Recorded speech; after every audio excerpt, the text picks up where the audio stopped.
Saturnastra in Chapter 41, The Open Ocean.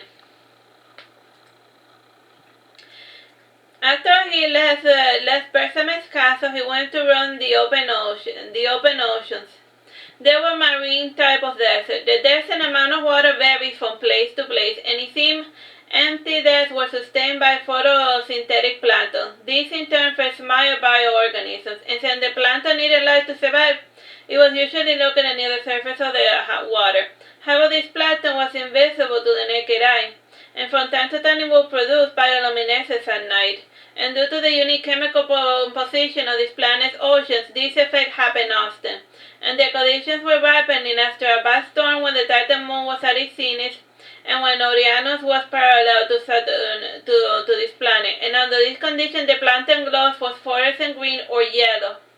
Aside from those special conditions, the presence of too many of the plankton predators triggered the bioluminescence. And when this occurred, the glow was a traditional blue hues. And while here, we only saw one of those amazing light shows, and it only lasted for half an hour, mother pity. The rest of the time scenes were uneventful. From time to time, a shark or a school of students would grace us with their presence, and if we were really lucky, a dolphin would stop by to play. Among their useless shadow, we sometimes picked up useful information, and today was like any other day, and we chose to pay attention since we saw a boat over the horizon. And by this time, he was asleep, and unlike other animals, giants can survive on minerals alone. And the plankton, the sodium, the iron, salt, and silica provided him with all of the nutrients he required. He was sleeping off his dinner, and he was allowing his body to be carried by the current. And since he was relaxed, it somewhat floated over the surface. And as of late, he had fallen back into using his human form, and he wore his traditional red robes, and the edges were now in tatters, and it made him look like a drowned man from far away. Today there was another bad storm, and the ocean was turbulent, and he swam 10 feet deep to avoid the crashing of the waves. He was in the company of some jellyfishes, and he looked up and he saw an anchor dropping. He moved aside to avoid the anchor, and he listened for a moment, and the anchor failed to touch the ocean floor. It was swiftly raised, and the waves increased in size as the storm worsened, and he noticed a dark shadow floating overhead, and he swam outside to get a better look at the ship. The ship was a galleon with 200 cannons, and it had 373 men and women manning the ship, and it weighed a thousand tons, and galleon had a lower foredeck and an elongated hull, which gave it stability and maneuverability, and it had 4 masts all covered in sails. And according to previous observation, we recognize the ship as the Vulture. Its sails were jagged with holes, and one of the main masts looked heavily damaged, almost as if it had been struck by lightning. And around the area where there were burn marks here and there, the ship had signs of having been recently repaired. We noticed that the wood used was lighter than the ship's original amber color. The captain was known as the Terrible, and her real name was Captain Miriam Eleanor the Bell Ringer, and in the continent of Bersamer, a woman could become legally men by undergoing a trial. The trial depended from region to region, and this practice had been rules, and it was standardized by King Bersamer. And this allowed women to hold positions of powers normally reserved for men. And in Miriam's case, she had to slay 100 enemies of the state, and she had to bring back their foreskins as trophy. And the completion of this trial alone assured her that no man would ever see her as a woman ever again. Still, that did nothing to win the respect of her sailor, and she started out with 500, and after one mutiny, she was down to 351. Oh wait, that would last way send 17 men overboard, and somebody should have taught those failed nobles how to swim, and today they're just dropping like flies. Aside from being legally a man, Miriam was a distant relative of the Sultan Ibrahim, and the relationship was apparently not distant enough, and she had set out on a quest to fish artifacts in the Saturnastra equivalent of the Bermuda Triangle, and it was called the Strait of Knowledge, the artifact of the sea, the point of no return, etc. And temporary portals of the Palace of Creation did appear in this location quite often, and both tended to disappear. And Miriam has spent half a decade collecting the shipping record of these lost ships, and instead of merchant town, the records were pre-Bertinian. And after much investigation, she had a rough idea of the dimensions of the point of no return and the season where it was most active. And within this region and outside there were a few uninhabited islands, and the distance from the mainland kept the people from bothering to populate them. And Miriam's base of operation had signs of human habitation, and she had chosen it as a starting point to search for unusual artifacts. When the better weather permitted, she would scan the coast of these islands to search for these artifacts that had washed ashore. And if the water was shallow enough, she would send her mermen to fish for the artifacts directly. And today the vulture was trying to return to base camp, and Miriam had dared to salvage artifacts from within the center of the point of no return. And as was predicted, he started to fish out the humans who had not drowned yet, and the sailors were too busy putting down the sails to notice the red shade boarding their ship. And the first mate was the first one to notice him, and the first mate was a stout muscular man, and his official name was Sir Emmanuel Montblanc, and he used to be a mercenary, but he turned pirate when business slowed down. And this day he was more of an archaeologist than a pirate. And King Berthman had recently tamed the 3 seas surrounding his kingdom, and a large wave had swept the deck, and with it he boarded came in 7 men, and they had swallowed a lot of water, but were still alive and kicking, and yelling Emmanuel asked, "And what are you doing to my men?" "Saving them," said he nonchalantly, as another wave splashed against his back, and he held his ground, however, and like the noble lizard, he was releasing electrical charges to his feet to stick against the wooden surface. Taking full stock of the situation, Emmanuel decided to trust him, and he had the look of an idiot with his eyes slightly out of focus and the stupid grin on his face. And he knew from experience that the king were always useful. And then he barked, tied them to the mast to keep them from falling again. "I am not allowed to tell people with ropes," explained, and he turned towards the helm. "Oh, by the gods," snapped Emmanuel, and then pointing to a different guy, to the first guy who made eye contact with him. "You do, tie the men to the mast." The men in the general vicinity took his charges, and they quickly tied them to the mast before resuming the arduous task of keeping the ship from falling apart. And he stood there watching their struggle, and whenever he heard "man overboard," he took it as a cue to go fish somebody out. And he made his way towards the helm and Miriam to find Miriam, and the original pilot had died of a fever a fortnight ago, and Miriam was wearing a white nightgown, and she wore her jet black hair short, and her eyes were brown as well as and her skin olive color. And a mutation made it that she never developed scars. And he asked Miriam, "Do you have any food? I am getting kind of tired of eating salt and salt all the time." "Kind of busy here, kid," said Miriam, running the helm to avoid hitting away from the side. And he pointed west and said, "You should be going that way." "The boat is that way," snapped Miriam. "If you keep going in this direction, you and your crew are gonna die, and I have been in these waters longer than you. Trust me, you'll be safer if you go that way," said he, punching his chest with conviction before pointing east. And we found that hilarious and technically Miriam had been in the waters longer than he, and also he was pointing west, and still, when it came to avoiding the terror of death, it was always better to obey his commands. Miriam looked down for a few seconds, and she had such pretty long eyelashes, and she brushed aside one of the observers that was within her line of sight. And taking her advice into consideration, she turned her ship eastward. The winds picked up speed. It was almost as if the ship was being sucked into the void, and we like better the name she gave it to that mysterious place. The storm suddenly died, and there were still clouds in the sky, but no rain was falling. The sea was deathly still, flat even.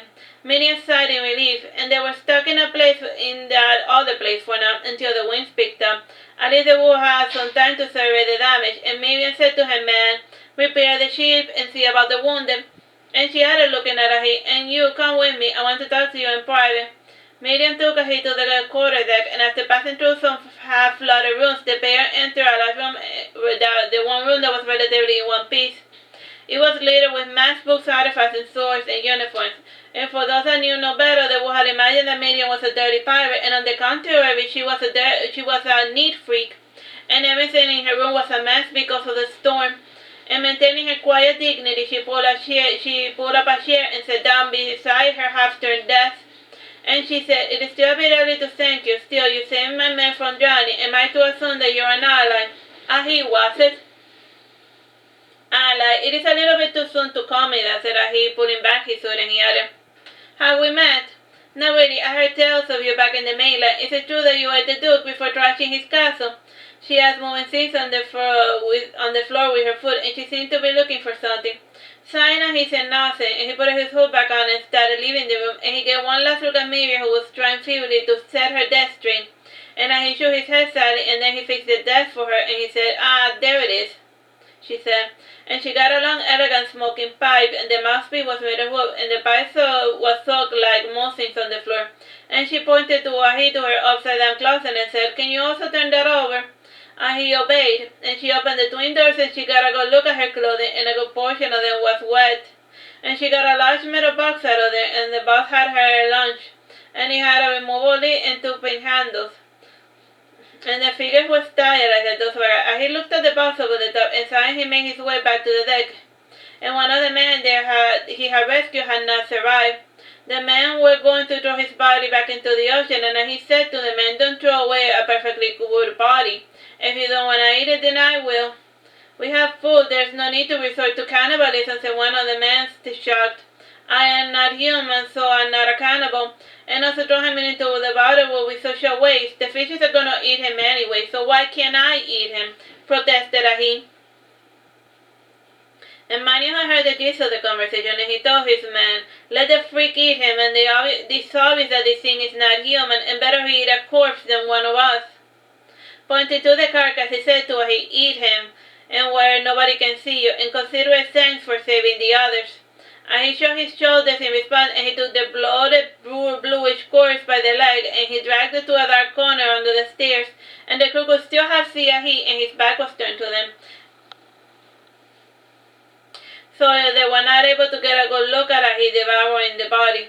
And more than one man got nauseated at the sound of the cracking of the bones and the ripping of the flesh, and one of the men whispered to Emmanuel, "Maybe we should try to get rid of him. Too risky, we don't know what it is," remarked Emmanuel.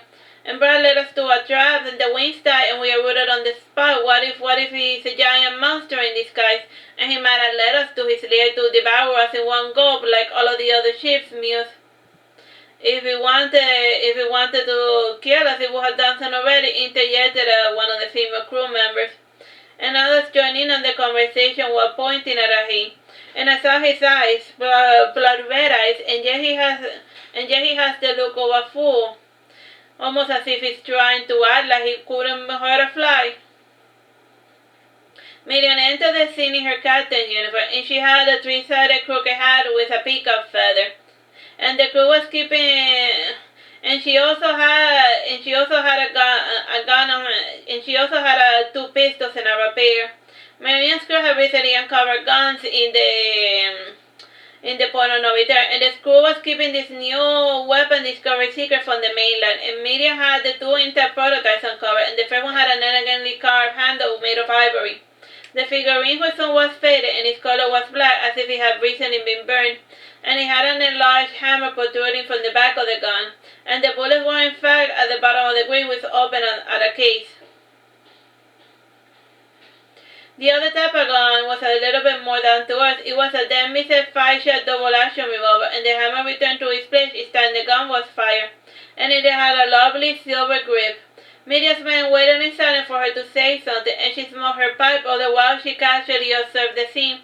And she saw from the corner of her eye he making quick work of her fallen comrade, and she parted her lips before saying, "I know you don't feel comfortable having a he on ship, but for now it is best we set aside our prejudice. We need his help to survive." "Aye, aye, Captain," said all of the men without much enthusiasm. She came to stand behind and she bit her lower lip and chuckled, and by now he had ripped open the rib cage and was devouring the lungs, and she felt a slight breeze, and the wind was starting to pick up again. She went to the bridge, and she took the helm, and her crew opened the newly fixed sails and tried to get the ship in motion. And the ship started to move, but in the opposite direction of the wind. "Oh," moaned Miriam. "Oh, how bizarre," said Emmanuel, and he by now was done eating, and he got out from under the sails and lay back in the center of the ship looking up at the sky, and he rested his head on both his hands, and the girl, still cleaning from time to time, almost tripped over him, and a few suffered some nasty falls. And he sang in a high-pitched voice, "Our boots and clothes and pawns go down, ye blood-red roses down," echoed the pirates, and so forth.